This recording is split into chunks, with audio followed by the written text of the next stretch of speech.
League जो है वो सेक्युलर कैसे है? देखिए, एक सबसे बड़ी प्रॉब्लम आज क्या है भाजपा के सामने, जब राहुल गांधी बोलते हैं तो भाजपा डर क्यों जाती है? मुस्लिम लीग सेक्युलर क्यों नहीं होगी? क्या देश के जो मुसलमान है सेक्युलर नहीं है?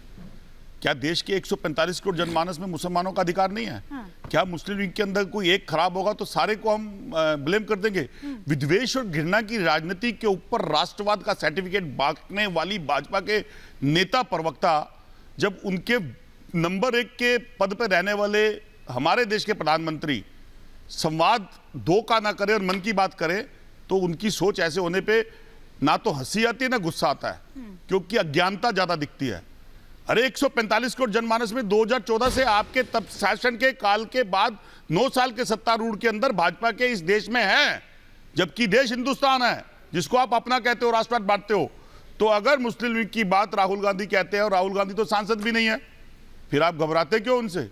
अगर राहुल गांधी बोलते हैं तो उससे तिलमिलाते किस बात से हो? इसलिए पड़ता है ना, घबराना इसलिए पड़ता है ना चंद्रमोहन जी, कि विदेशी धरती पर जाकर ये बार-बार जो सेल्फ गोल आप करते हैं, देश का अपमान करते हैं। और कौन सा कानून ऐसा है जो मुस्लिम्स को प्रताड़ित कर रहा है? जरा आजी मेहरुद्दीन जी बताइए जरा, कौन-कौन से ऐसे कानून है कि भारत में ऐसे कानून लाए जा रहे हैं जो दरअसल मुस्लिमों को प्रताड़ित करते हैं, उनके सारे अधिकार, मतलब उनको कुछ नहीं मिलता है? ऐसा हो रहा है? यूएपीए जो कानून आया, ये 95% उसमें मुस्लिम समाज के लोगों को उसमें फंसाया जा रहा। अच्छा। जो गुंडा एक्ट है यूपी में, वो उसमें मुसलमानों को, तो ये सारी चीजें दर्शाती है। और कैसे एनकाउंटर, फर्जी एनकाउंटर मुस्लिम, खैर सभी समाज के हुए, उसमें मुसलमानों की तादाद थोड़ी ज्यादा रही। तो ये सारी चीजें दर्शाती है कि कैसे ये सब चीजें हो रही है। और जो राहुल गांधी जी कह रहे हैं वो बिल्कुल सही कह रहे हैं। झूठ बोल रहे हैं, ओवैसी झूठ बोल रहे हैं। वो ये कह रहे हैं कि जो स्थिति, मतलब और कहीं भी आप देख लीजिए, और जितनी तादाद में या जो भी अधिकारों की बात करें, उन योजनाओं के लाभ की बात करें, उन पर भी एक एक कर मैं आऊंगी,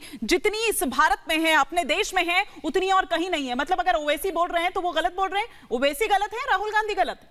देखिए, नहीं, पर ओवैसी गलत है कि राहुल गांधी गलत है? मैं आपसे ये समझना चाह रही हूं, क्योंकि वो भी अपने आप को मुस्लिमों का नेता बताते हैं और यहाँ पर ये उनके अधिकारों की बात कर शायद उनका हमदर्द या रहनुमा बताने की कोशिश कर रहे हैं। देखिए, मुस्लिमों का नेता सब बनना चाहते हैं, मगर जब बात आती है मुसलमानों को मूलधारा से जोड़ने की बात आती है, उन्हें अधिकार देने की बात आती है, तो सच्चर कमेटी की सिफारिश कांग्रेस के शासन में आई थी रघुनाथ मिश्रा की, वो आज तक पेंडिंग पड़ी, उस पर किसी कोई उसे उनकी जो सिफारिशें थी वो लागू नहीं हुई। तो ये तो दर्शाता है कि मुसलमानों सिर्फ एक वोट बैंक के खातिर बनाया देश में, उसका वोट बैंक ले लेते हैं लोग, वोट उनका लेकर, और उनके ऊपर इश्यूज पे जो काम करने हैं वो बिल्कुल नहीं करते। देखिए, जैसे माइनॉरिटी अफेयर का जो मंत्रालय है, उसमें एक मंत्री मुसलमान नहीं है, एक एमपी मुसलमान नहीं है भाजपा में, जो वहां पे नेतृत्व कर सके मुस्लिम समाज का, वो नहीं है। हाँ। दूसरा, जो हमारी मौलाना आजाद यूनिवर्सिटी है, उसका स्कॉलरशिप जो है मुसलमानों की, वो कम कर दी गई।